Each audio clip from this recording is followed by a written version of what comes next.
Biz isə elə etməliyik ki, kəndlərdən şəhərlərə yox, şəhərlərdən kəndlərə qayıdış prosesi başlasın. Və bunun üçün də əlbəttə ki, kəndlə şəhər arasındakı istənilən istiqamətlər üzrə fərqlər azaldılmalıdır.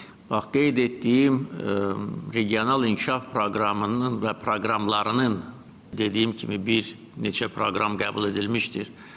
Məqsədi də o idi ki, bölgələrdə elə şərait yaradılmalıdır ki, insanlar orada yaşasınlar, qalsınlar, öz dədə-baba torpaqlarında çalışsınlar, ənənəvi fəaliyyətlə məşğul olsunlar, əkin, biçin, turizm imkanları və orada yəni xidmət sektoru da yüksək səviyyədə olmalıdır. Onu da bildirməliyəm ki, biz regional inkişaf proqramlarını icra etdikcə sosial infrastruktur layihələrini uğurlu icra etmişik.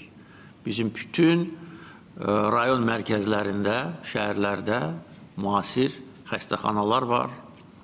Məktəb tikintisi geniş vüsət almışdır.